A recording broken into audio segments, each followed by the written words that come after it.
Welcome back. Step 7, 2 chords and 2 songs. Okay, what are the 2 chords? G, 7th, and C. We actually practiced in step 6 the movements for these 2 chords. As you may recall, we did parallel motion with the 2nd and 3rd finger moving straight down.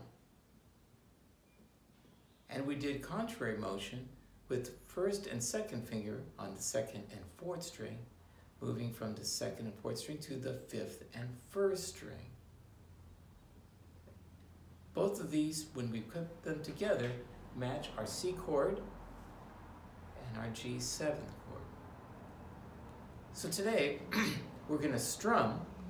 Today we're going to strum 3 times down, down, down, and we'll do that with the G7th chord, and then we'll move to the C chord.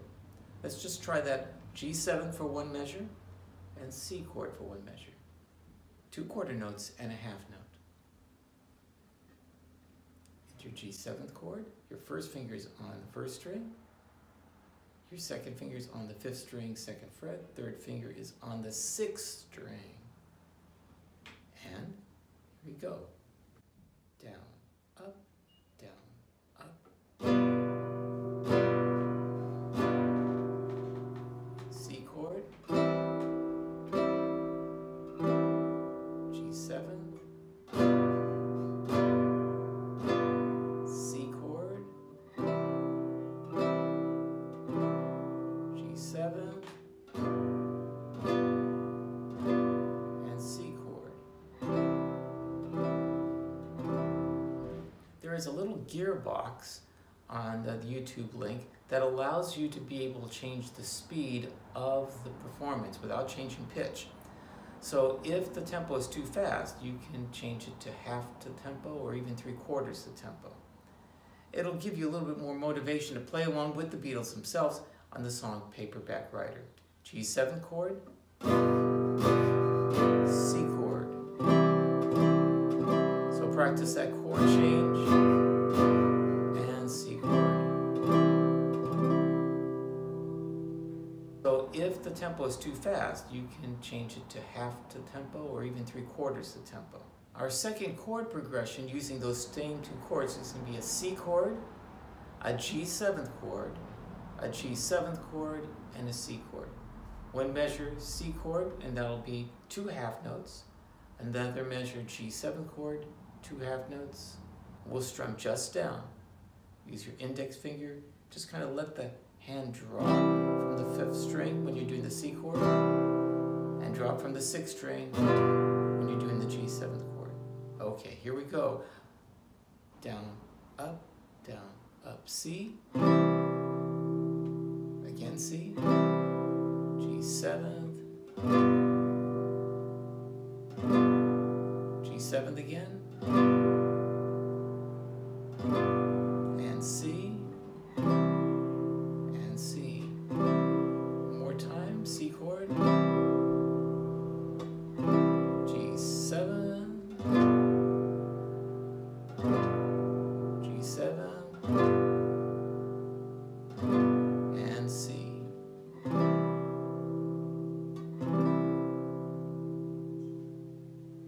That chord progression is the same one that Hank Williams used in Jambalaya. So again, if you would like to play along with Hank Williams, a great song, you can go to YouTube and play along with him. Again, if the tempo seems too fast, then you can use that gearbox to slow the tempo down. Now, both of the strums that we did so far were very simple and basic because we want to be focusing on trying to get our left-hand fingers to arrive on time. Once we've done that, and that starts to become automatic for you, then we can experiment with a little bit more complex rhythms with the right hand, and that'll make the strum sound much more exciting. Okay, so let's try that idea of making the strum a little more exciting. On the strum pattern that we have now, we're going to have 6 8 notes followed by 1 quarter note. That will be down, up, down, up, down, up, down. Let's try that together and just mute the strings by lightly touching the strings, not pressing down, otherwise it might sound not so good. Okay, ready? Down, up, down, up, down, up, down, up, down, up, down. Again. One more time. So if we were doing that with Paperback Writer, it would have sounded like.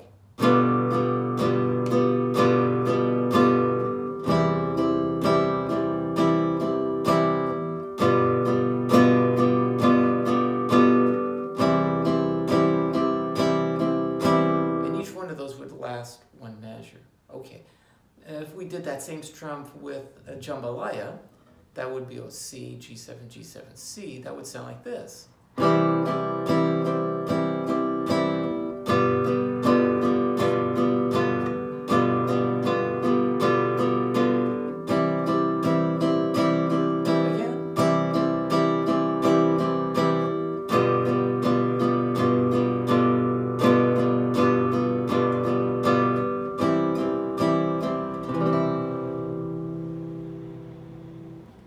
So step 7, in summary, is really just working on the C chord and the G7th chord and trying to see if you can move all 3 fingers at the same time and start to get more quick at the chord change.